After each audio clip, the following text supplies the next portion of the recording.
तो भगवान श्री राम और भगवान श्री कृष्ण की इस परम पवित्र भूमि के ऊपर एक बहुत बड़ा कलंक लगा है, और वो कलंक गौ हत्या का कलंक है।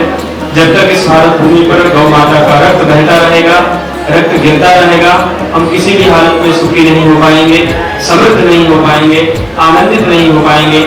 हमारी गौ माता उनका नियम बंद हो रहा है। हम किसी को दोष नहीं दे सकते हैं, पर सरकारों का ये दायित्व और उसका बोध उन्हें होना चाहिए। अयोध्या धाम में हम ये संकल्प अमिट करते हैं, हम ये संकल्प वापस रचना चाहते हैं, लेना चाहते हैं। और 22 सितंबर को जब जगतगुरु शंकराचार्य भगवान यहाँ पर पहुंचेंगे तो इस देश के राम भक्त, इस देश के गौ भक्त एक होंगे और इस देश में एक रूप में पूरे गौ भक्तों को पिरोकर जैसे राम काज पूर्ण हुआ था, और राम का जो काज है सीता माता की प्रतिष्ठा को प्राप्त करना, सीता को मुक्त कराना उस दुर्गति से, उस हत्या से, तो निरंतर सड़कों पे दिखाई दे रही है। उस तौर पर उस काम को पूरा हम सब मिलकर करेंगे। गौ ध्वज स्थापना भारत यात्रा पूरे देश में चल रही है।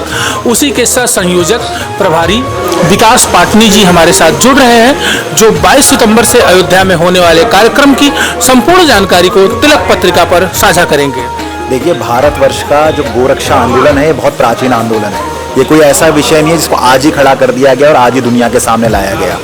ये जैसे अभी हम जिस जगह पे उपस्थित हैं, ये अयोध्या धाम है, और अयोध्या धाम का जो पुरातन इतिहास है जिसमें हम भगवान राम को मानते हैं और राम जी को जितना जानते हैं, तो उनका जन्म का कारण गौ माता के दूध से बनी हुई वो खीर थी, जो उनके यहाँ गर्भाधान नहीं हो पा रहा था माताओं में।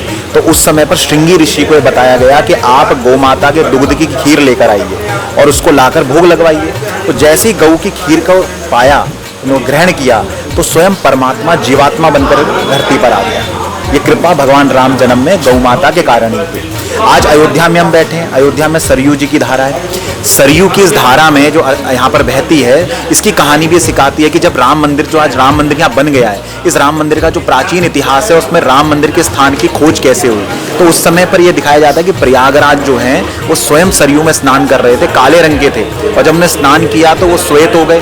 तो उसको विक्रमादित्य देख रहे थे राजा। उन्होंने बोला ये तो आश्चर्य की घटना है कि ये कैसे घट गई। तो उन्होंने बोला कि आप यहाँ स्नान करने क्यों आते हैं। तो उन्होंने बताया कि हम स्नान करने इसलिए आते हैं क्योंकि सरयू के जल से हम अपने आप को प्रयागराज तक पवित्र हो जाता है। ऐसी क्या विशेषता, ये जानने पर उन्हें पता लगा कि यहाँ पर तो राम जन्म हुआ था।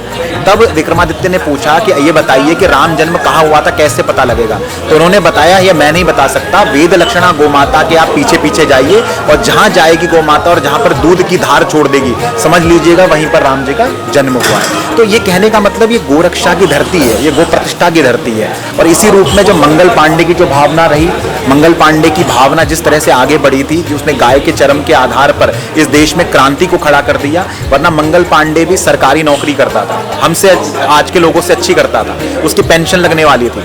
उसको समस्या इसलिए नहीं हुई कि देश के अंदर पर उसके यहाँ पर क्रांतिकारियों को मारा जा रहा है या भारतीयों को अपमानित किया जा रहा है। जैसे ही पता लगा चर्म का प्रयोग हो रहा है तो निर्वीर बना मंगल पांडे, देश के अंदर शूरवीर हो गया। ये भारत की परिपाटी है जहाँ वीरों का जन्म भी गाय के कारण होता है। इस देश में कुकाओं ने आंदोलन करे, आर्य समाज ने आंदोलन करे, और सबसे बड़ा आंदोलन धर्म सम्राट चक्रचूड़ामणि हमारे करपात्री जी महाराज जी ने किया, जिसमें 1966 का वो गोरक्षा आंदोलन, जिसमें हजारों गो भक्तों का बलिदान हुआ था।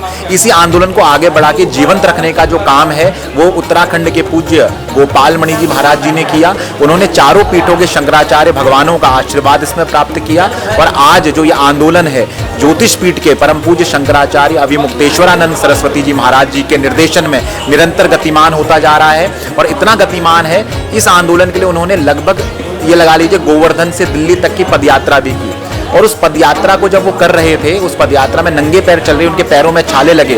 भारत की सरकार से और समस्त राजनीतिक दलों से उन्होंने ये कहा कि गाय के प्रति अपना मंतव्य स्पष्ट कीजिए और गोहत्या को बंद कर गौ माता को राष्ट्र माता का सम्मान दिलाइए। जब इस चीज में भी कोई आगे नहीं बढ़ा तो देश में गौ संसद की स्थापना की गई। एक पहली बार एक गौ पार्लियामेंट बनी, और भारत की राजधानी दिल्ली में अभी विगत थोड़े दिनों पहले ही ये 5 दिवसीय गौ संसद लगी थी। और प्रथम गौ संसद भी बड़े गर्व की बात है, तीर्थराज प्रयाग में लगी थी। और उसके बाद इसमें से 42 प्रस्ताव पारित किए गए, जिसमें एक रामा गौ प्रतिष्ठा संहिता बिल पारित किया गया गो संसद के द्वारा, और भारत की संसद को भी भेजा जा रहा है, भारत के सांसदों को भी भेजा जा रहा है। और ये जो बिल है ये स्पष्ट रूप से ये कहता है कि गौ माता को राष्ट्र माता का सम्मान दिलाया जाएगा, तो भारत में गौ से संबंधित गौ विषयक जितनी भी समस्या है वो दूर हो जाएगी। देखा आप लोगों ने, हमारे साथ विकास पाटनी जी जुड़े हुए थे, जो गौ माता के संरक्षण के लिए जो इनकी तैयारियां हैं, जो योजनाएं हैं, उसको लेकर के वो तिलक पत्रिका पर जुड़े और हमसे उन्होंने जानकारी को साझा किया।